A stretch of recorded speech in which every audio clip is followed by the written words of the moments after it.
And the fourth kingdom shall be strong as iron. For as much as iron breaketh in pieces and subdueth all things, and as iron that breaketh all these, shall it break in pieces and bruise. And whereas thou sawest the feet and toes, part of potter's clay, and part of iron, the kingdom shall be divided, but there shall be in it of the strength of the iron. For as much as thou sawest the iron mixed with miry clay. Daniel chapter 2 verses 40 and 41. These are the partially reconstructed ruins of ancient Babylon, over the original site in Iraq. Babylon is considered to be one of the greatest civilizations of all time, and is memorialized here in a museum in Berlin. Saddam Hussein celebrated its history by attempting to reconstruct part of the original city before he was overthrown. Nebuchadnezzar, the king of Babylon, conquered much of the known world at that time. His kingdom was known for the beauty of its hanging gardens, one of the wonders of the world. King Nebuchadnezzar famously had a prophetic dream, which was recorded in the book of Daniel. In that dream, Nebuchadnezzar saw a statue made of gold, silver, bronze, and iron. Each part of the statue represented a different, then future empire, including the Persian, Greece, and Roman empires that followed Babylon. But the last empire represented by the feet is not yet. The statue's feet of iron and clay represented a future empire, comprised of a group of powerful future kingdoms of iron, a loose alliance represented by clay. Scholars through the ages have continued to debate the nature of these future kingdoms and their associated alliances. Segment 11. The Movement. Building a Global Network. If your team was given the job of building the next great empire, the kind of latter-day empire depicted in the book of Daniel, what would you need?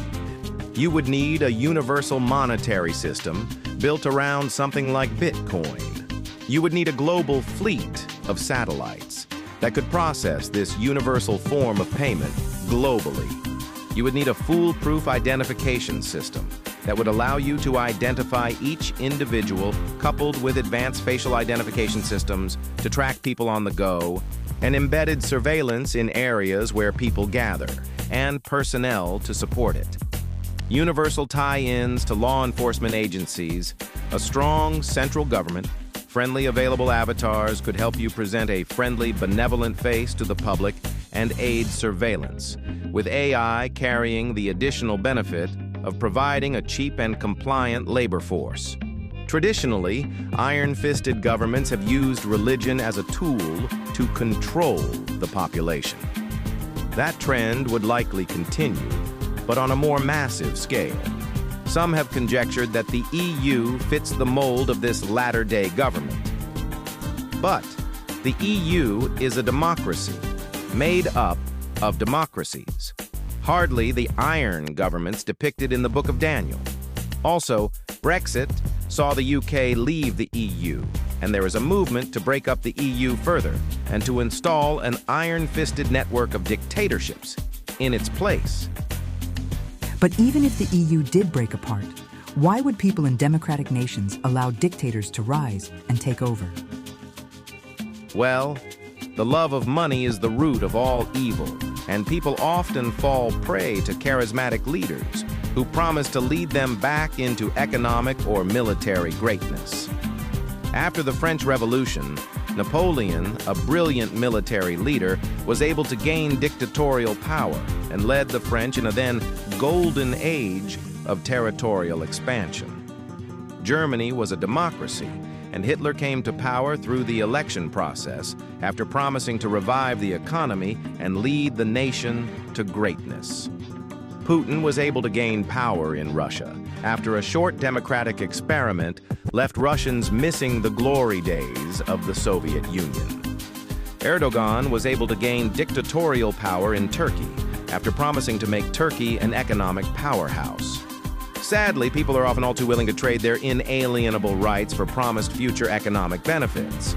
Put more simply, people often fall for showmanship over substance, which leads us to checkmate. the final moves of the game. All of the philosophies cited to this point lead to one place, Steve Bannon, and one final move aptly called the movement, and to Bannon's War for Eternity, which outlines Bannon's plan to build his right-wing end times network of kingdoms. But we'll get back to that in a minute. Darkness is good. Dick Cheney, Darth Vader, Satan. That's power. Steve Bannon, known to the public as Donald Trump's former campaign manager and Breitbart celebrity.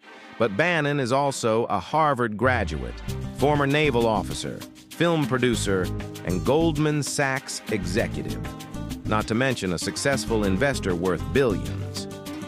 Bannon was Trump's 2016 campaign manager and is given a great deal of credit for putting Trump over the top that year. This was due in no small part to his use of Cambridge Analytica tools to help influence prospective voters. For the uninitiated, Cambridge Analytica used AI-based data analytics tools to target and directly influence specific voting blocks and win the 2016 election for Trump.